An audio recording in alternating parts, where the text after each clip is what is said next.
నమస్తే welcome to SS9 news. నేను ఆశ. విశాఖపట్నం విశాఖ జిల్లా నాథయ్యపాలెం వద్ద ఘోర రోడ్డు ప్రమాదం చోటు చేసుకుంది.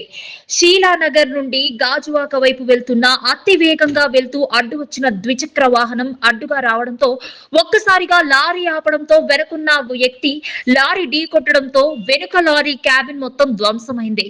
ఈ ప్రమాదంలో క్యాబిన్ లో ఇరుక్కున్న డ్రైవర్ ను గాజువాక నుండి విశాఖ వైపుగా వెళ్తున్న రాష్ట్ర టీడీపీ అధ్యక్షులు గాజువాక ఎమ్మెల్యే పల్లా శ్రీనివాసరావు దగ్గరుండి ప్రమాదంలో ఇరుక్కున్న డ్రైవర్ ను బయటకు తీసేందుకు కావాల్సిన ఏర్పాట్లను పరిశీలించారు. డ్రైవర్ కు తీవ్ర గాయాలు కావడంతో స్థానిక ఆసుపత్రికి అంబులెన్స్ లో తరలించేందుకు ప్రయత్నాలు చేపట్టారు. రాష్ట్ర అధ్యక్షులు దగ్గరుండి మానవతాన్ని చాటుకున్న నేపథ్యంలో స్థానికులు ప్రశంసల వర్షం కురిపించారు.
उनका टांग बचाना है ना पैर। एक काम करो, उधर तो रोप है, हाँ उसको कहाँ बांधना है बांधो।